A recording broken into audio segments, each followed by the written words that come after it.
Vivaha, the Chennai Silks. அதிமுகவின் இரண்டாம் கட்ட தேர்தல் வாக்குறுதிகளை அறிவித்திருக்கிறார் இபிஎஸ். அண்மை செய்தியாக பார்த்துக் கொண்டிருக்கிறோம். அதேபோல் படுகாயமடைந்தவர்களுக்கு மருத்துவ சிகிச்சைக்காக ₹2 லட்சம் வழங்கப்படும். அரசாணை வழங்கப்பட்ட இடங்களில் நடைபெறும் ஜல்லிக்கட்டு போட்டிகளை எழுச்சியோடு நடத்துவதற்கு அரசின் சார்பில் மானியமாக ₹5 லட்சம் வழங்கப்படும். ஜல்லிக்கட்டு போட்டி நடத்துவதற்கு தற்போது கடைபிடிக்கப்பட்டு வருகின்ற ஆன்லைன் முறையை ரத்து செய்யப்படும். ஏற்கனவே இருந்த பழைய நடைமுறையை மேனுவல் மீண்டும் பின்பற்றப்படும். அறிவிப்பு 5. சிறுபான்மை வகுப்பைச் சேர்ந்த மகளிர் சுயதொழில் தொடங்குவதற்கு வட்டிலா கடன் மற்றும் மாற்றுத்திறனாளி கூட்டுறவு வங்கிகள் வாங்கிய கடன் தள்ளுபடி. இஸ்லாமிய, கிறிஸ்துவ மற்றும் ஏனைய சிறுபான்மை வகுப்பைச் சேர்ந்த மகளிர் சுய தொழில் தொடங்குவதற்கு வட்டிலா கடன் வழங்கப்படும். மாற்றுத்திறனாளிகள் கூட்டுறவு வங்கியில் வாங்கிய கடன் தள்ளுபடி செய்யப்படும்.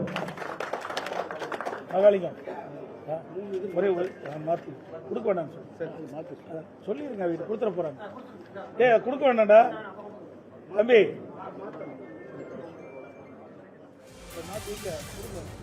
கொடுக்க வேண்டாம், மாத்தி. ஏற்கனவே அனைத்து இந்திய அண்ணா திராவிட முன்னேற்ற கழகத்தினுடைய தேர்தல் அறிவிப்புகள் 5 வெளியிடப்பட்டன. தற்போது மேலும் 5 அறிவிப்புகள் தற்போது அறிவிக்கப்பட்டுள்ளன. இதுவரை 10 அறிவிப்புகள் அனைத்து இந்திய அண்ணா திராவிட முன்னேற்ற கழகத்தின் சார்பாக அறிவிக்கப்பட்டுள்ளன.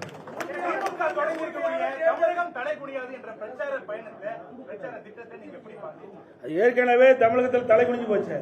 எங்க தலை நிமிர்ந்தே இருக்குது.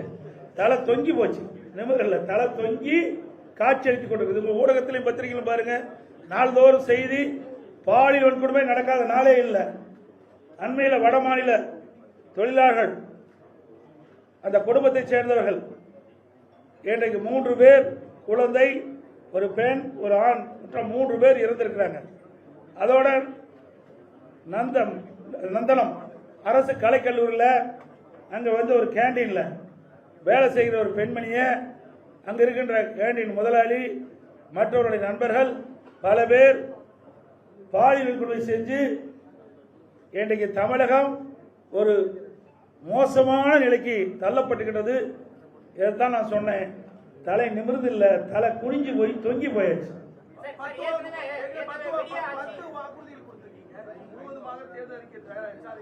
அதாவது படிப்படியாக தேர்தல் அறிவிப்புகள் பொதுமக்களிடத்திலும் வரப்பட்ட கோரிக்கையின் அடிப்படையில் இந்த அறிவிப்பை வெளியிட்டிருக்கிறோம். நிறைய அறிவிப்புகள் வந்திருக்குது. எங்களுடைய தேர்தல் பணிக்குழு அதையெல்லாம் சரிபார்த்து இறுதியாக பட்டியலாக நான் வெளியிடுவோம். மேலும் பல அறிவிப்புகள் வரும்.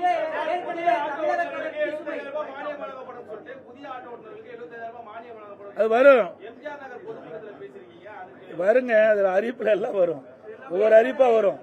இன்னைக்கு தம்பி கட் ஆயிடுறான். ஏற்கனவே நாங்க அறிவிச்சதெல்லாம் ஒவ்வொன்றா அறிவிப்பு வரும். ஏற்கனவே நாங்க அறிவிச்சாச்சு, அதெல்லாம் தேர்தல் அறிக்கையில் இடம்பெறும். அது மட்டும் இல்ல, இன்னும் ஆட்டோ ஓட்டுநர்கள் இன்னும் சில கோரிக்கைகள் வச்சிருக்காங்க. என்னுடைய பரிசீலனை இருக்கிறது. அதுக்கெல்லாம் இறுதி வடிவம் கொடுத்து அந்த ஆட்டோ ஓட்டுநருடைய கோரிக்கைகள் இணைத்து அதோட அறிவிக்கப்படும்.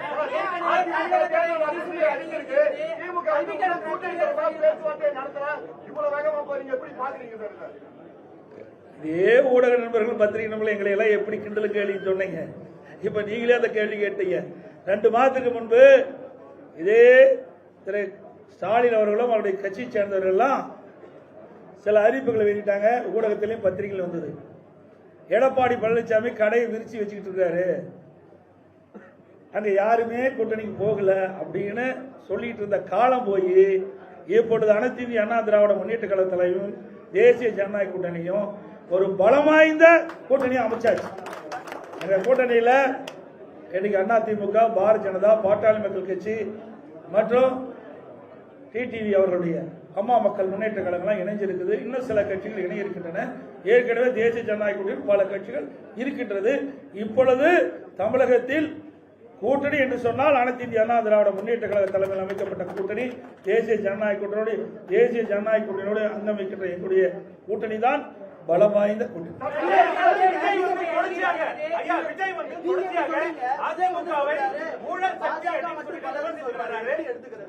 ஏங்க அவரு வெளியில வந்து பொது வெளியில் வந்து பார்த்தா தானே தெரியும். பொது வெளியிலே வரல. 72 நாள் கழிச்சு தான் ஒரு சம்பவம் நடந்து போச்சு. அந்த சம்பவத்தொட்டி 72 நாட்கள் ஒரு கட்சி தலைவரே வெளியே வரல. நாட்டில் என்ன நடக்குதுன்னு தெரியல. எந்தெந்த கட்சி எந்தெந்த கட்சியோட கூட்டணி இருக்குன்னு தெரியல. எந்த கட்சி தேர்தலில் தலைமை தாங்கன்னு தெரியல. இதை வச்சே நாங்கள் என்ன செய்யறோம்? அவருக்கு ஒன்றுமே தெரியாத போது எங்களை கேள்வி கேட்டால் அவர்கிட்ட போய் கேள்வி கேளுங்க. ஏற்கனவே அனைத்து இந்திய அண்ணா திராவிட முன்னேற்ற கழகம் கூட்டணி அமைக்கின்ற பொழுது ஐசிசி சோழா ஹோட்டலில் தெளிவுபடுத்தினார். மரியாதைக்குரிய மாண்புமிகு உள்துறை அமைச்சர் திரு அமித்ஷா அவர்கள், நானும் எங்களுடைய மூத்த நிர்வாகிகள் எல்லாம் கலந்து கொண்டு முதல் பேட்டியிலே சொன்னார், அனைத்து இந்திய அண்ணா திராவிட முன்னேற்ற கழகம் தேசிய ஜனநாயக கூட்டணி இரண்டும் இணைந்து புதிய கூட்டணி அமைச்சிருக்குது. இந்த கூட்டணிக்கு அனைத்து இந்திய அண்ணா திராவிட முன்னேற்ற கழகம் தலைமை தாங்கும். இந்த கூட்டணி தேர்தலில் வெற்றி பெற்று ஆட்சி அமைக்கும். அதிமுக ஆட்சி அமைக்கும். எங்களுடைய கூட்டணியுடைய வேட்பாளர் இபிஎஸ் தெளிவுபடுத்தியாச்சு. முதலமைச்சர் வேட்பாளர் இபிஎஸ். இது அவர் டிவியில் பார்க்கல, தொலைக்காட்சியில் பார்க்கல, பார்க்கறதுக்கு நேரம் இல்லை, மக்களை பார்க்கறதும் இல்லை, தொலைக்காட்சியில் பார்த்து தெரிஞ்சுக்கல, ஒண்ணுமே தெரியாததை வச்சு எங்கிட்ட கேள்வி கேட்கணும். தெரிஞ்சிருந்தா பரவாயில்ல. ஒரு கட்சியுடைய தலைவர் எல்லாம் தெரிஞ்சிருக்க வேணும். தெரியாம அறியாம பேசிட்டு இருக்காரு. நாட்டில் இருக்கிற நிலவரம் என்னன்னே தெரியல. இப்படி ஒரு தடவையாவது இப்படி பிரஸ் மீட் காட்ட சொல்லுங்க, புரிஞ்சுக்கிட்டோம். நாட்டில் உங்களை போல் இருக்கிற நிருபர்கள் கேட்கின்ற கேள்விக்கு பதில் சொன்னா தான் வெளியில என்ன நடக்குன்னு அவர் புரிஞ்சுக்கிட்டோம்.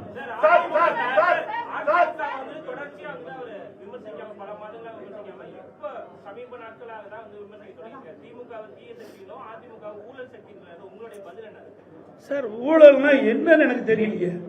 ஊழல் சக்தினா என்ன? யாரை குறிப்பிட்டு சொல்றாரு? நீங்களா ஒரு கற்பனை பண்ணிக்கிட்டு இவர் தான் சொல்றீங்க. தீய சக்தி ஊழல் சக்தி யாரை குறிப்பிட்டு சொல்றாரு? குறிப்பிட்டு சொன்னா தானே சொல்ல முடியும். எங்களெல்லாம் ஊழல் சொல்றதுக்கு வழியே கிடையாது. மாண்பு அம்மா அவர்களை ஏத்துக்கிட்டார். ரோல் மாடல் அம்மா பேர் சொன்னாரா இல்லையா? புரட்சி தலைவர் எம்ஜிஆர், மாண்பு அம்மா ரோல் மாடல் சொல்லியாச்சு. எங்களுடைய அதிமுக ஆட்சி நான் முதலமைச்சர் இருக்கும்போது என் மீது ஊழல் குற்றச்சாட்டு சொல்லி நீதிமன்றம் போய் நீதிமன்றத்தில் நிரபராதின்னு வந்திருக்கிறேன். எப்படி ஊழல் சொல்ல முடியும்? யார் கூட வச்சிருக்கிறாரு? அவர் கூட அதிமுக ஒருத்தர் வெளியில் போய் அங்க யார் உங்களுக்கு சேர்ந்திருக்கான்னு தெரியும். நான் பெயர் சொல்ல விரும்பல. தாவேக்காவில் போய் சேர்ந்திருக்காரு. அவர் ஊழல் குற்றச்சாட்டில் புரிஞ்சு ஜெயிலிருந்து வெளியே வந்தவர். வந்தாரா இல்லையா? அப்ப யாரோட கூட்டணி வச்சிருக்காரு? எங்களை குறிப்பிட்டு சொன்னா அதுக்கு உண்டான பதில் நாங்கள் தெளிவாக சொல்லுவோம். நிறைய பதில் இருக்குது எங்களுக்கு. ஒன்றும் பதில் இல்லாதெல்லாம் இல்லை. இது பொன்விழா கண்ட கட்சி 31 ஆண்டு காலம் ஆட்சி புரிந்த கட்சி. 31 ஆண்டு காலம் ஆட்சி புரிந்த கட்சிங்க.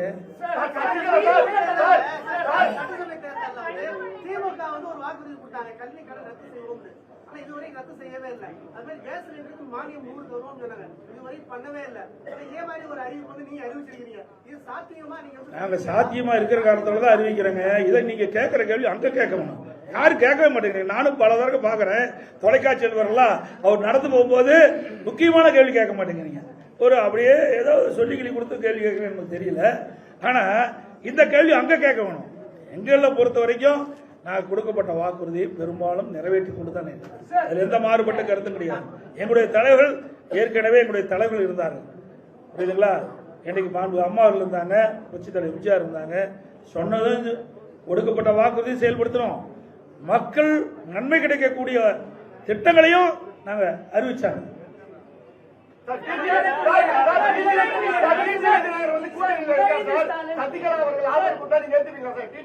சார் அதெல்லாம் ஏற்கனவே முடிஞ்சு போச்சு. அதையா திருப்பி பேசிட்டா சார்? நான் ஏற்கனவே தெளிவுபடுத்திட்டேன். திருப்பி கீழே ரெக்கார்டு மாதிரி கேட்காதீங்க. அதெல்லாம் ஏற்கனவே முடிந்து போன கதை. அதை திருப்பி பேச வேண்டிய அவசியம் இல்லை. உங்களுக்கு பத்திரிகை ஊடகத்துக்கு விறுவிறுப்பான செய்தி வேணும். அதனால சொல்றேன், இனி இது மாதிரி கேள்வி கேட்காதீங்க. நான் ஏற்கனவே தெளிவுபடுத்திட்டேன்.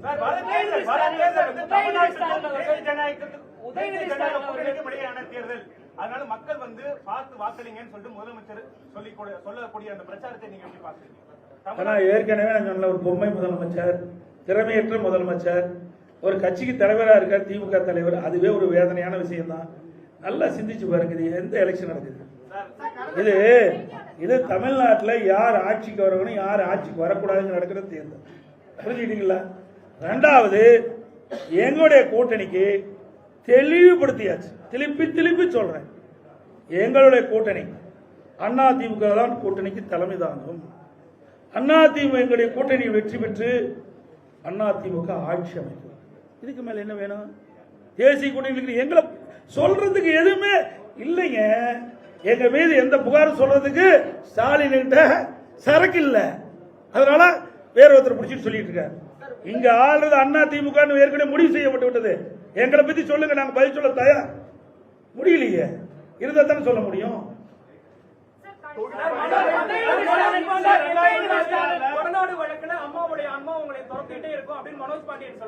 அதனாலதான் ஆன்மா துரத்தங்காட்டி தான் அங்க ஓடிட்டு அதிமுக. ஆன்மா யார துரத்தது பாத்தீங்களா? உண்மையா இருக்கிறீங்களா? எங்களை ஆசீர்வாதம் பண்ணிட்டு இருக்குது அம்மா. அதனால இங்க இருந்துட்டு இருக்கிறோம். இங்க இருக்கின்றவர்கள் யாரெல்லாம் தவறு செய்தார்களோ, யாரெல்லாம் இந்த இயக்கத்துக்கு துரோகம் செய்தார்களோ, அம்மாவுடைய ஆன்மா அவளை ஆட்டி படைச்சிட்டு இருக்குது.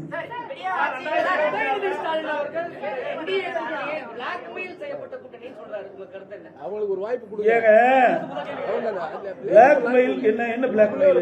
ஒரே நிமிஷம். ஏங்க அவரு அதான் சொல்ற, அவரு நினைச்சுக்கிட்டு கேட்கிற கேள்விகளை என்கிட்ட பதில் கேட்காதீங்க. அவரை தான் திருப்பி கேட்கணும். அதிமுக ஏங்க ஒரு தேசிய அளவில் இருக்கிற ஒரு கூட்டு கட்சிங்க. புரிஞ்சுங்க, தேசிய அளவில் இருக்கின்ற கட்சி தேசிய ஜனநாயக கூட்டணி நாட்டை ஆளுகின்ற கட்சி. அந்த நாட்டில் இவர் இருக்கார், ஸ்டாலினும் இந்தியா கூட தான் இருக்கிறார். தமிழ்நாடுங்கிறது ஒரு மாநிலம் தான். பல மாநிலங்கள் ஒன்றாக இணைந்து அந்த மாநிலத்தில் ஆட்சி புரிகின்றவர் தேசிய ஜனநாயக கூட்டணி. அவர் இந்தியாவில் மறந்துட்டு பேசுறாரு, வேற மாநிலத்தை மேல நாட்டில் இருக்க மாதிரி பேசிட்டு இருக்காரு. புரிஞ்சுங்க, அவரும் இந்த நாட்டில் தான் இருந்துட்டு இருக்காரு. ஏன் அடிக்கடி கடிதம் எழுதுறாருல்ல, மீனவர் காணால் போனா கடிதம் எழுதுறாருல்ல, எதுக்கு எழுதுறாரு? அந்த அதிகாரம் யார்கிட்ட இருக்குது? மத்திய அரசாங்கத்தான் இருக்குது. வேணுமென்றே திட்டமிட்டு பேசுவதற்கு ஒன்றும் இல்லை. அதனால இப்படிப்பட்ட அவதூறு பிரச்சாரத்தை பரப்பிட்டு வர.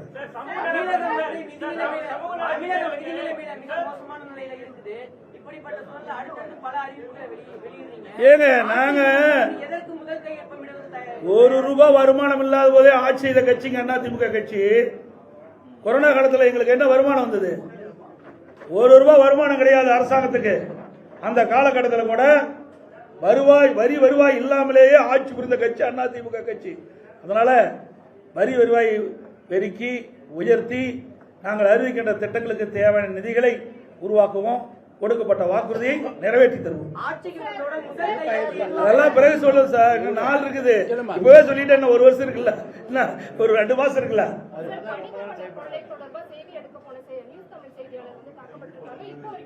அதாவது எங்களுடைய கட்சி சேர்ந்தவர்கள் தாக்கப்பட்டவர்கள் நேரடியாக போய் ஆறுதல் சொல்லிட்டு மருத்துவமனைக்கே நேரடியாக போய் எங்களுடைய இயக்கத்தை சேர்ந்தவர்கள் அந்த பாதிக்கப்பட்ட நிருபரை சந்தித்து ஆறுதல் கொடுத்துட்டு இருந்தாங்க.